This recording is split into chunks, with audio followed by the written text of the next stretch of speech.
안철수 전 국민의당 대표, 이분이 지금 이제 국민의당 내에서 일으키고 있는 일파만파, 지난주 방송 기억하세요? 네. 제가 얘기했잖아요. 네. 안철수 대표는 따당한다. 이런 것도 하셨잖아요. 상식적인 기반에서 어떻게 당대표 출마하겠어요? 그건 못해야 되는 거죠. 이거는 점쟁이 문제가 아니라 누구나 다 합리적으로 생각했을 때는 출마 안 하는 게 맞다.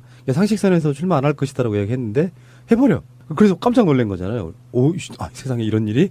그래서 네. 제가 봉황의 뜻을 뱁새가 어찌 알겠냐 그랬더니 누가 봉황이고 누가 뱁새냐며 막 항의도 받았습니다. 반대로 하셔야죠. 뱁새의 뜻을 봉황이 어찌 알겠냐. 근데 그때 제 분석은 그런 거였죠. 네. 그 지금 안철수 대표의 쓰임이 다 했다고 판단하는 그룹이 있다는 겁니다. 그래서 전통적으로 호남의 그 일부 정치인들은 양자론을 생각하세요. 양자? 누구 양자. 데리고 온다는 거야? 네. 그래서 심지어 노무현 대통령에 대해서도 양자로 데려왔는데 양자가 양부모를 쳤다. 뭐 이런 네. 식의 말을 하는 분들이 계셨어요. 그러니까 무슨 말이냐면 야당의 심장은 호남이다. 그래서 호남이 호남 사람을 대표로 내세우면 대선이든 선거에서 이기기가 어렵기 때문에 영남에서 인구가 많은 영남 후보를 데려와서 우리의 양자로 삼아서 이게 대선에서 이긴다가 한 전략으로 있어요. 그리고 그 큰 전략 속에 호남 사위 안철수를 택한 것이죠. 예, 그런데 이제 쓰임이 다 했다고 생각한 일부가 안철수를 팽할 것이다. 이게 저의 분석이었죠. 예, 그리고 그건 사실이고. 그리고 그것을 감지한 안철수 전 대표는 살기 위해서 막다른 골목에서 쥐가 고양이를 무는 형국으로 대표 출마를 선언하시고 이게 이후에도 드러났죠. 이후에도 지금 나보고 대표 출마하지 말라는 것은 정계 은퇴하라는 것이다. 그럴 것 같아요. 지금 현지 와서 만약에 스톱을 하게 되면 네. 안철수는 그냥 정계 사라지는 거라고 봐요. 본인 입장에서 그냥 고해야죠. 그런데요. 본인이 정계 은퇴하지 않기 위해서 기본 정치의 원칙을 무너뜨리는 거 문제 아니에요? 이게요. 진 후보는 적어도 1년 이상 자숙합니다. 진 후보는. 일단 홍준표 따라하기. 홍준표 예외적 인물 아니세요? 정말 불세출의 인물. 거기 한 세트로 묶어야죠, 안철수를. 그러니까 애석하죠. 네. 그래도 홍준표 대표는요. 조작 사건은 안 일으키지 않았어요? 제 말이. 예. 네. 거기 졌을 뿐만 아니라 최측근 2명이 조작으로 지금 감옥 가 있는 상태에서 출마한다는 거는 진짜 염치가 없으세요. 우리 의원님도 그러면 국민의당 쪽의 분들과 많이 아시잖아요, 두루. 지금 여기 가셨던 뭐 황주영 의원, 장병환 의원 다 잘 알죠. 전체적인 분위기가 들어오는 게 있을 거 아니에요. 실제로 지금 결선 투표제 한다고 했다면서요? 네. 그러면 천정배, 정동영, 안철수 했을 때 판세가 대충 어떻게 될까요? 그래도 안철수 대표가 직전 후보잖아요. 아무리 그 어떤 그 안철수 개라고 해도 실제로 민심의 대세라는 것을 웬만한 정치인들은 바보가 아닌 이상 읽잖아요. 네. 그러면 누가 이길 수 있을지 결선 투표제까지 하면 안철수가 결국에는 뭐 원사이드하게 50% 넘어가면 상관이 없지만 못 넘어가면 당대표가 안 될 가능성도 있는 거잖아요. 그건 만약에 모르는 거니까. 그래도 안철수는 치명적이고. 근데 지금 어떤 분위기를 보시면 어떠시냐는 거죠. 그러니까 저는 홍준표 대표가 문제가 많은 분인데도 그냥 대표 되시잖아요. 그건 직전 후보기 때문이에요. 직전 후보로서 가장 인지도도 높고 지금 있는 자유한국당 내의 주자들 중엔 가장 낫다고 보는 거예요. 근데 이게요. 지금 안철수 전 대표가 많은 상처를 입었지만 직전 후보로 20% 이상의 득표를 한 사람이에요. 이 점이 되게 중요하고요. 그리고 뿐만 아니라 상대 후보들이 과연 견줄만 하냐.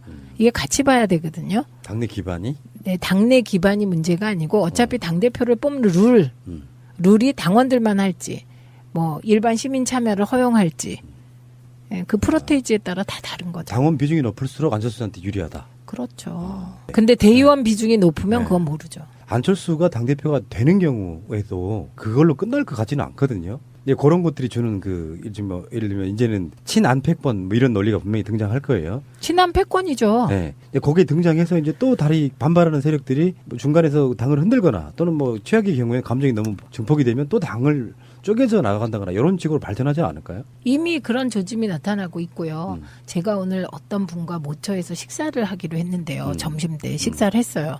근데 갑자기 전화가 왔어요. 먼저 도착한 그분이. 왜 전화 왔냐면 조심해서 오셔야 된다고, 카메라가 엄청 많이 와 있다고. 그래서 왜요? 그랬더니 거기에 동교동계 20여 분이 회동을 하기 위해서 하필 제가 밥 먹으러 간 식당에 가는 것이 뻔하구나. 네. 그래갖고 갔는데 거기서 기자들이 저를 보더니 뭐 인사를 해요. 그런데 이제 제가 잘못하면 오해받을 수 있잖아요. 그래 다른 방으로 쏙 들어갔죠. 동교동계 모임의 최민희. 그런 오해를 받을까봐 길을 돌아서 들어가자고. 그래서 돌아서 들어갔죠. 여기 이제 언론이 이제 제대로 좀 재밌게 쓰려면 재밌게는 아니겠다. 심각할 수 있는데 문재인 대통령이 동교동계의 특사본에 그거 어떻게 될까요? 동교동계도 사실은 정치적인 구력으로 만만치 않은 노인분들이시잖아요. 그렇죠. 네. 네. 그런데 일단 방식이 너무 구태스러우세요. 너무 안철수가요? 동교동계가요? 아니 양쪽 다 그러는데 다 너무 구태스러우시고요.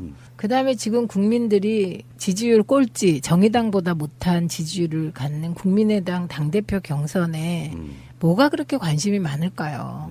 지금 뭐 동교동계 20여 분이 모여서 원래는 본인들이 탈당하시려고 하시다가 안철수 대표를 출당시키겠다 지금 이러고 하고 계신 거잖아요. 네. 그런데 중요한 건 아무도 그 흐름에 그러니까. 관심이 없다는 거예요. 악플보다 더 무서운 무플. 그러니까. 근데 저는 이제 이번에 그 안철수 전 후보에게서 몇 가지를 읽었는데 일단 이분은 진짜 자신이 하는 말의 뜻을 정확히 잘 모르시지 않나.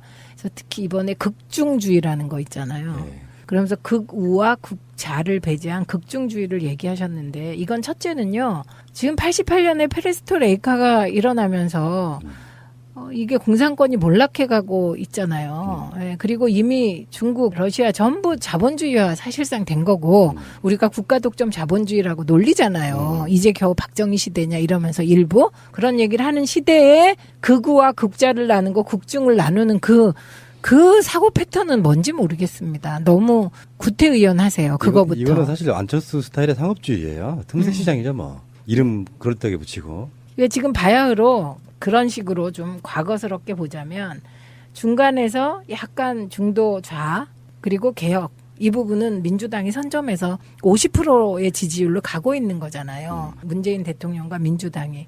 그게 지금 중도의 아주 오른쪽과 더 오른쪽을 두고 쟁탈전이 벌어진 겁니다. 그리고 민주당 당 내에서 문재인 대통령을 뺀 2인자 다툼이 치열하듯이 저는 추미애 대표에 대한 그 수많은 공격 그게 뭐 청와대 인사 그리고 당 내외 인사들의 수많은 공격은 민주당 내 2인자 자리를 놓고 벌이는 암암리의 헤게모니 투쟁이라고 생각해요. 근데 그런 건 원래 있는 거잖아요. 있는 거고 그거를 지금 추미애 대표가 추미애스럽게 잘 돌파하고 있는 거죠. 그리고 기득권자시죠 뭐 당 대표시니까. 이야기가 나오는 김에 이야기하자면 자기 정치라는 건 사실 해야 되는 게 맞고요. 당연하죠. 근데 문제는 그 용어를 당청 관계 이간질하려고 쓰니까 문제인 거죠. 그렇죠. 네. 그래서 저는 늘 그렇잖아요. 이간을 하는 분이 혹시 계시다면 처음엔 통하지만 결국은 그 우화 있잖아요. 박쥐 우화. 아. 나는 새야. 아. 나는 날짐승이야. 또 좀 있으면 나는 아니야. 나는 포유류야. 나는 뭐야. 이러다 결국은 양쪽이 화해하니까. 그런 우화처럼 될 것 같아서 그런 행동이 있는지 모르겠지만 뭐 그런 일은 없을 거라고 보고요. 지금 그런 중도 오른쪽 내지는 더 오른쪽의 영역 다툼이 치열한데 그 영역 다툼에서 이길라 그래도 있지도 않은 극좌 세력, 있지도 않은 극우 세력, 정치권의 극우 세력이요. 그 극우 세력은 KK단 등 진짜 극우 말하는 거잖아요. 폭력과 테러를 동반한 극우적 정치 행태인데 그러니까 뭔가 그 다른 세계에 사시는 것 같다 이런 생각이 첫째고 그다음에 두 번째는 유명한 분을 비유하는 걸 굉장히 좋아하시는구나. 최근에 안중근까지. 그런데 이제 안중근 스티브 의사 잡스. 네 처음엔 스티브 잡스 그다음에 마크롱 어. 뭐 비교 안 하시는 분이 없으세요. 그 시기에 뜨면 다 비교하세요. 지금 마크롱의 지지율이 급락해가지고요. 네. 한계를 드러내고 있는데 그거 따라가시려나 지금? 그러니까요. 그래서 제가 뭔가 정치인은 중심을 잡고 내 중심에 따라 세상을 재해석하고 이끄는 거잖아요. 그게 지도자가 되는 건데 정말 이해할 수가 없고 이번에 안중근 의사 건은 저는 안중근 의사하고 윤봉길 의사는 진짜 대단하다고 생각합니다. 왜냐하면 일제시대 의열단이 많은 테러를 했어요. 정의로운 테러. 근데 성공한 적이 별로 없고 목숨만 잃었거든요. 근데 윤봉길 의사와 안중근 의사는 성공한 분들이세요. 그리고 안중근 의사의 경우는 제가 이 대목이 참 마음에 드는데요.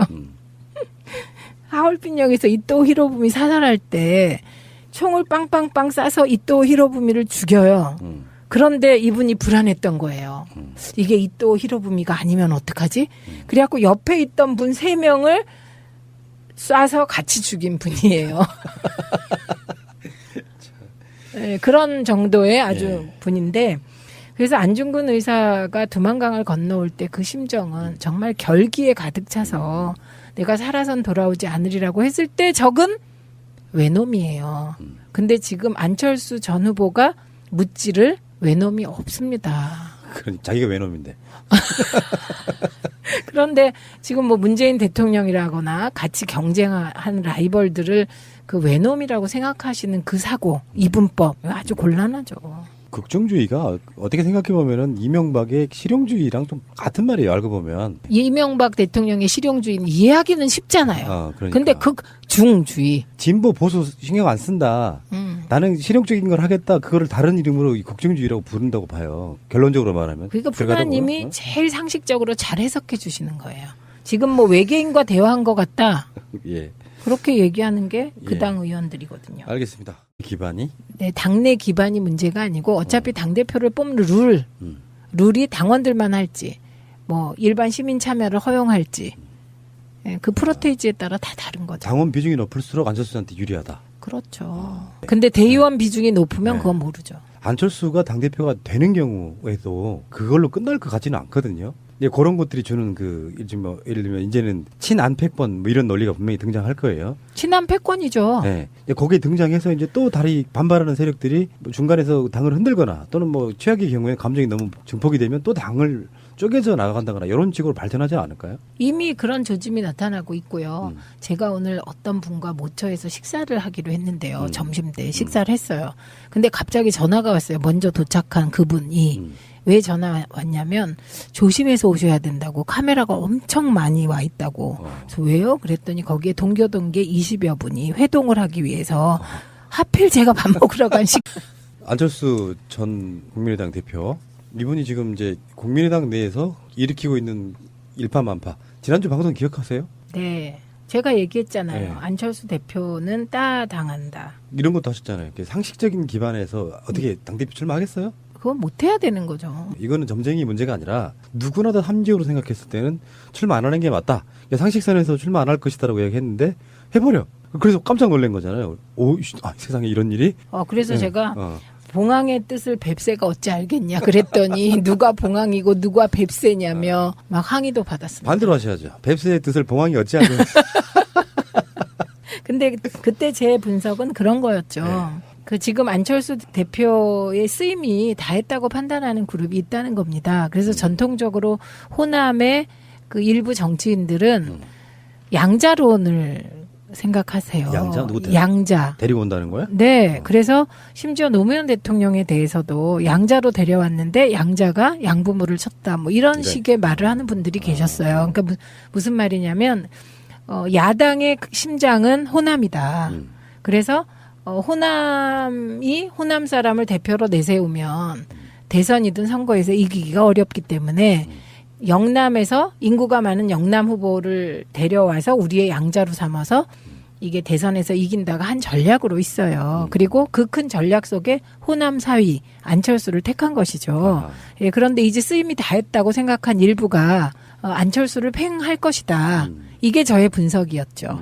예, 그리고 그건 사실이고 그리고 그것을 감지한 안철수 전 대표는 살기 위해서 막다른 골목에서 쥐가 고양이를 무는 형국으로 대표 출마를 선언하시고 이게 이후에도 드러났죠. 이후에도 지금 나보고 대표 출마하지 말라는 것은 정계 은퇴하라는 것이다. 그럴 것 같아요. 지금 현지 와서 만약에 스톱을 표가 직전 후보잖아요.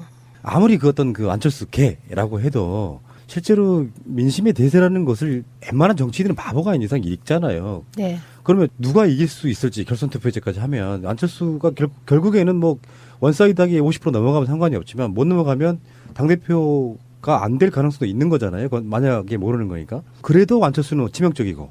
근데 지금 어떤 분위기를 보시면 어떠시냐는 거죠. 그러니까 저는 홍준표 대표가 문제가 많은 분인데도 그냥 대표 되시잖아요. 그건 직전 후보기 때문이에요. 직전 후보로서 가장 인지도도 높고 지금 있는 자유한국당 내의 주자들 중엔 가장 낫다고 보는 거예요. 근데 이게요. 지금 안철수 전 대표가 많은 상처를 입었지만 직전 후보로 20% 이상의 득표를 한 사람이에요. 이 점이 되게 중요하고요. 그리고 뿐만 아니라 상대 후보들이 과연 견줄만 하냐.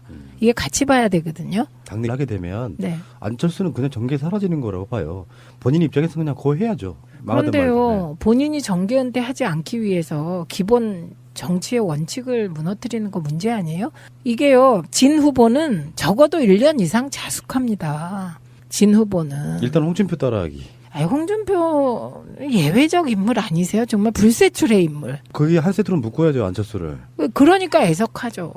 네. 그래도 홍준표 대표는요. 조작 사건은 안 일으키지 않았어요. 제 말이. 예. 네, 거기 졌을 뿐만 아니라 최측근 2명이 조작으로 지금 감옥 가 있는 상태에서 출마한다는 거는 진짜 염치가 없으세요. 우리 의원님도 그러면 국민의당 쪽의 분들과 많이 아시잖아요, 두루. 지금 여기 가셨던 뭐 황주영 의원, 장병환 의원 다 잘 알죠. 전체적인 분위기가 들어오는 게 있을 거 아니에요. 실제로 지금 결선 투표제 한다고 했다면서요? 네. 그러면 천정배, 정동영, 안철수 했을 때 판세가 대충 어떻게 될까요? 그래도 안철수 대표